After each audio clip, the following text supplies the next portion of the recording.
안녕하세요. 외국인을 위한 범죄 예방 교육 강의를 맡게 된 경찰청 조수인 경감입니다. 지금부터 여러분이 겪을 수 있는 다양한 범죄 피해 사례와 유형을 알아보고 예방할 수 있도록 설명드리도록 하겠습니다.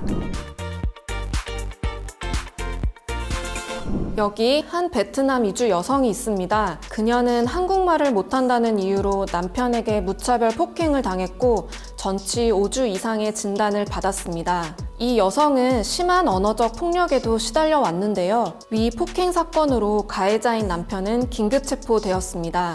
위와 같은 것을 우리는 가정폭력이라고 하죠. 가정폭력은 남편과 아내, 부모와 자녀, 형제, 자매 및 기타 동거 가족을 포함한 가족 구성원 중에 한 사람이 다른 구성원에게 의도적으로 물리적인 힘을 사용하거나 정신적인 학대를 통하여 고통을 주는 행위를 말합니다.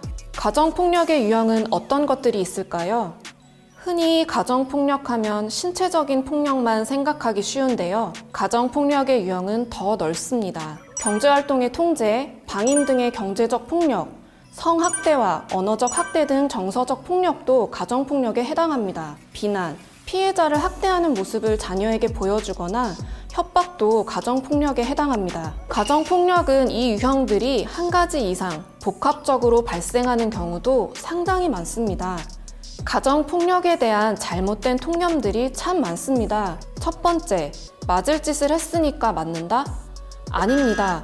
어떠한 경우에도 폭력은 정당화될 수 없습니다. 두 번째, 내 가정을 내 마음대로 하는데 무슨 상관이냐? 아내, 자녀는 소유물이 아닙니다. 잘못하면 때려서라도 고쳐야 한다는 잘못된 통념 때문에 가정폭력이 정당화되고 만연되고 있습니다. 세 번째, 가정폭력은 가정 내의 문제로 이웃, 사회에서 개입해서는 안 된다? 아닙니다. 가정폭력은 사회를 무너뜨리는 범죄 행위이자 사회 문제이고 법적인 문제입니다. 이웃과 사회, 정부가 개입하여 피해자를 보호하고 폭력을 제지해 행위자의 폭력성을 교정하고 치료해야 합니다. 그렇다면 가정폭력이 일어났을 때 어떻게 해야 할까요?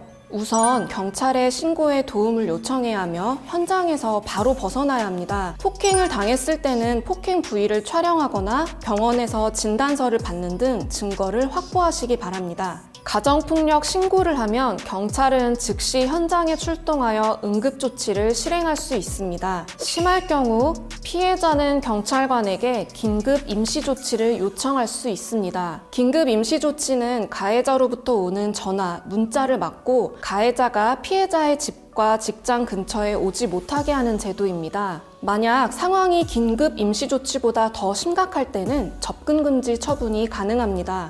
또한 경찰 신고 외에도 여성 긴급 상담 전화 1366과 다누리 콜센터에서도 도움을 받을 수 있습니다. 만약 배우자에게 여권이나 외국인 등록증을 빼앗기거나 반환 요구를 거부당했다면 어떻게 해야 할까요? 타인 소유의 서류를 은닉하고 반환을 거부하는 행위는 형법상 문서 손괴죄에 해당합니다. 이 경우 행위자는 손괴죄로 처벌됩니다. 불응 시에는 입건되어 수사를 받게 됩니다. 가정폭력은 사적인 영역이 아닙니다. 가정폭력의 위험에 노출되고 있다면 두려워 말고 경찰에 꼭 도움을 요청하세요. 이번에는 한 소년의 이야기를 들려드리겠습니다. 소년은 몇 년 전 외국인 근로자 아버지와 함께 한국으로 왔습니다. 적응을 어려워하던 중 아버지에게 체벌을 당하기 시작했습니다. 체벌뿐 아니라 심지어 하루에 한 끼도 먹지 못한 날도 많았습니다.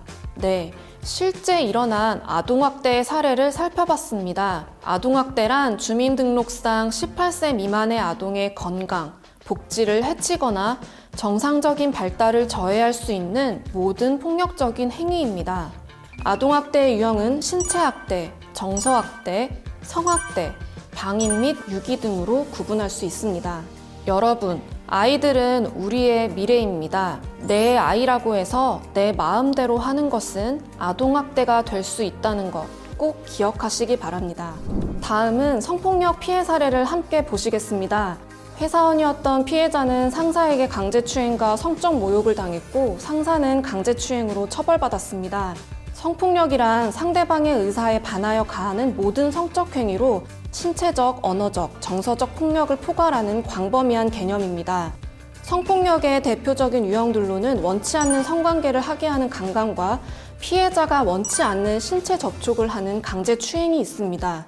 또한 준강간은 피해자가 술에 취한 상태이거나 또는 잠자고 있는 사이 강간하거나 추행하는 것을 말합니다. 업무상 위력 등에 의한 간음도 있는데요. 일터에서 팀장, 사장과 같은 상사가 상하 관계를 이용하여 강간하는 것을 말합니다. 만약 성폭력 피해를 입었을 경우 어떻게 대처해야 할까요? 우선 중요한 증거를 최대한 확보해야 합니다. 몸을 씻지 말고 입고 있었던 속옷은 버리지 말아야 합니다. 몸에 멍이나 상처가 있는 경우 사진을 찍어 증거를 남기세요. 그 다음 경찰에 반드시 신고하시기 바랍니다. 경찰 외에도 여성 긴급 상담 전화 1366, 다누리 콜센터 1577-1366에서도 도움을 받을 수 있습니다. 대한민국에서는 성폭력 피해자를 위한 다양한 보호, 지원 대책을 제공하고 있습니다. 피해자는 수사 과정에서 동성 경찰관에게 조사를 받을 수 있고 국선 변호사 지원을 받을 수 있습니다. 피해자 조사를 받을 때 가명을 사용할 수 있을 뿐 아니라 가족이나 신뢰할 수 있는 사람과 함께 할 수 있습니다. 또한 신변 보호를 받을 수 있고 심리 상담이나 임시 숙소 지원도 가능하니 안심하고 경찰에게 신고하기 바랍니다. 이주 여성 B씨는 고향에 대한 향수와 외로움에 랜덤 채팅 어플을 자주 이용했습니다. 그곳에서 고향 친구 C를 만나 우정을 쌓았는데요. 어느 날부터 C에게서 옷을 벗은 사진 등을 요구받기 시작했습니다. B씨는 신고하려 했지만 C는 가족과 인터넷에 B의 사진을 유포하겠다며 협박과 금품을 요구했습니다. 여성을 협박해 촬영한 성착취 영상물을 텔레그램에 유포한 성착취 사건 기억하시죠? 성착취 사건. 방금 본 B씨의 사례를 디지털 성범죄라고 합니다. 디지털 성범죄는 불법 촬영, 유포 외 사이버 공간에서 일어나는 모든 성범죄를 말합니다. 디지털 성범죄의 유형들은 아주 많고 지금도 다양하게 논의되고 있습니다. 성적 욕망 또는 수치심을 유발할 수 있는 사람의 신체를 몰래 촬영하거나 협박, 강요로 촬영하거나 이를 당사자 동의 없이 유포하고 공유하는 행위 등이 있습니다. 만약 다른 사람에게 성적인 내용을 포함한 글, 그림, 사진, 영상, 음향을 보내거나 전화상으로 성적인 내용의 말을 하면 성폭력 범죄 처벌 등에 관한 특례법 외에 다수의 법령에 의해 처벌될 수 있습니다. 디지털 성범죄 피해를 당하게 되면 어떻게 해야 할까요? 우선 증거 자료를 삭제하지 말고 저장하여 경찰관에게 피해 사실과 함께 신속하게 신고하세요. 경찰서를 방문하기 어려우면 온라인상으로도 신고할 수 있습니다. 경찰청 홈페이지에 접속하거나 모바일 앱 사이버캅을 설치하면 됩니다. 디지털 성범죄 피해 영상물에 대한 전문적, 지속적인 삭제 지원이 필요할 경우에는 디지털 성범죄 피해자 지원센터에서 도움을 받을 수 있습니다. 여러분, 디지털 성범죄는 중대한 범죄입니다. 불법 촬영물을 보거나 업로드, 공유하는 행위도 명백한 범죄입니다. 절대 해서는 안 되겠죠? 또한 디지털 성범죄로 피해를 입은 분은 두려워하지 마시고 적극적으로 신고하여 도움을 받으시기 바랍니다. 여러분, 갑자기 검찰청이나 경찰서 전화번호로 전화가 온다면 어떻게 하시겠습니까? 실제로 경찰과 검찰로 사칭하거나 번호를 조작하여 범죄에 연루되었다며 금품이나 개인정보를 요구하는 사례는 굉장히 많습니다. 이렇게 보이스피싱은 전화로 수사기관이나 금융기관을 사칭하며 상대방을 속여 돈을 가로채는 대표적인 금융사기입니다. 여러분이 만약 보이스피싱을 당했다면 즉시 112로 전화하세요. 그러면 경찰이 금융기관으로 연결하여 임시로 계좌를 정지할 수 있게 도와드립니다. 자, 이제 보이스피싱을 예방하는 방법에 대해 알아보겠습니다. 모르는 번호로 전화가 오면 끊으세요. 만약 조금이라도 의심된다면 112로 전화해서 상담 받으시기 바랍니다. 대한민국에서는 수사기관이나 금융기관이 절대 전화로 돈이나 개인정보, 통장이나 카드의 비밀번호를 요구하지 않습니다. 이렇게 보이스피싱 피해자가 될 수도 있지만 보이스피싱 공범으로 연루되어 처벌받을 수도 있습니다. 여러분, 혹시 현금 인출책이란 단어를 들어보셨나요? 인출책은 쉽게 말해 심부름꾼을 뜻하는데요. 피해자가 송금한 돈을 인출해서 피의자에게 전달하는 역할을 하는 사람입니다. 인출책은 피의자와 함께 처벌되니 대가를 받고 인출책을 하는 일이 없도록 주의해야 합니다. 다음 사기 수법은 인터넷으로 물건을 사고 팔면서 발생하는 인터넷 거래 사기입니다. 구매자가 먼저 연락, 물건을 받기 전에 돈을 먼저 입금하여 피해를 보는 경우가 대표적인데요. D씨는 인터넷 카페에서 판매 글을 보고 판매자에게 연락했습니다. 판매자는 돈부터 먼저 입금해 달라고 했고 D씨는 송금했는데요. 이후 물건을 보냈다는 발송 문자를 받고 기다렸지만 받지 못했습니다. 뒤늦게 카페에 접속했지만 이미 폐쇄되었고 관리자는 연락이 두절되었습니다. 인터넷 사기는 정말 많이 일어나는 사기 범죄 중 하나입니다. 피해를 입지 않기 위해서는 되도록 판매자와 직접 만나 거래하고 받은 물건을 꼼꼼히 확인해야 합니다. 경찰청 사이버 안전국이나 더 치트 사이트에서 판매자 연락처를 검색하면 사기로 신고된 범죄가 있는지 거래 전에 확인할 수 있으니 참고하시기 바랍니다. 다음은 대포 통장에 대해 알아보겠습니다. 대포 통장이란 개설한 사람과 실제 사용하는 사람이 다른 비정상적인 통장을 말합니다. 범죄자들은 자기 명의의 통장을 사용하면 경찰이 쉽게 찾아낼 수 있어서 다른 사람 이름을 빌려 통장을 사용합니다. 명의가 다른 통장을 사용하는 것, 대한민국에서는 불법입니다. 대포 통장 피해 예방법은 간단합니다. 누구에게도 통장, 체크카드, 계좌 비밀번호를 알려주지 마세요. 그것만으로도 대포 통장 피해를 막을 수 있습니다. 지금까지 다양한 패턴의 사기죄와 예방법에 대해 알아봤습니다. 보이스피싱, 인터넷 거래 사기, 대포 통장은 방심하면 누구에게나 일어날 수 있는 생활 속 금융사기입니다. 예방법을 꼭 기억하세요. 여러분, 대한민국에서 운전할 때 유의사항에 대해 알고 계신가요?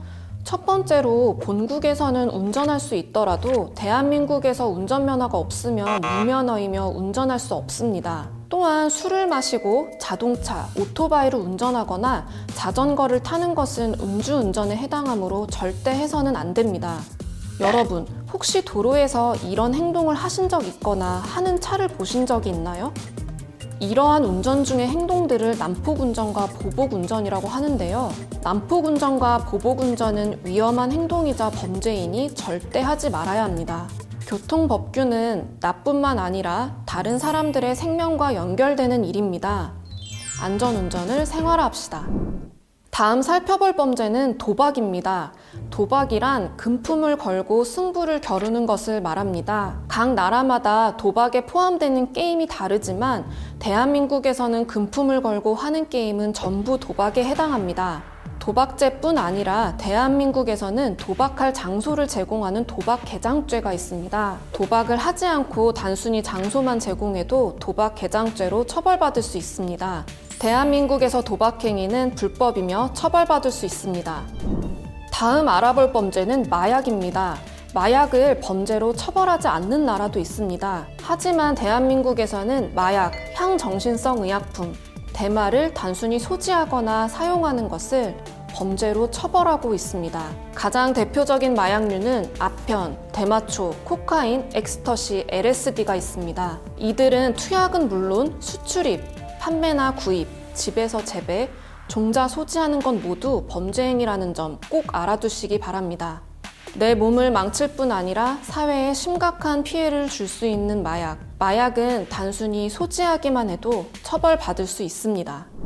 지금부터는 불법 체류자 통보 의무 면제 제도에 대해 알아보겠습니다. 용어가 상당히 어려운데요.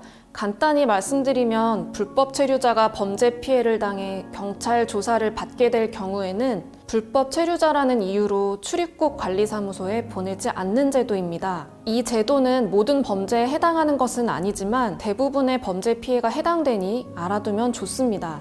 만약 불법 체류자가 교통사고 피해자라면 무면허 운전을 했더라도 통보 의무 면제 대상으로 출입국 관리사무소에 통보되지 않습니다. 다음으로 성매매 피해 불법 체류 여성의 경우를 알아볼까요? 단순 성매매 불법 체류 여성은 출입국 관리법 위반으로 범죄 피해자이므로 원칙적 통보 대상입니다. 그러나 만약 불법 체류 여성이 폭행, 감금, 협박 등에 의한 성매매 피해자임이 명백하다면 통보 의무 면제 대상이 됩니다. 마지막으로 불법 체류자가 근로를 강요당하는 경우가 있습니다. 고용, 근로 과정에서 불법 체류자가 업주에게 폭행, 협박 또는 감금 등으로 부당하게 근로를 강요당하면 범죄 피해자로서 통보 의무 면제 대상이 됩니다. 불법 체류자 통보 의무 면제 제도는 법의 사각지대에 있는 불법 체류자들이 범죄 피해를 당하고도 강제로 추방될 것이 두려워 신고하지 못하는 것을 막기 위해 생긴 제도입니다. 주변에 범죄 피해를 입고도 불법 체류라는 신분 때문에 경찰 신고를 주저하고 있다면 꼭 알려주시기 바랍니다.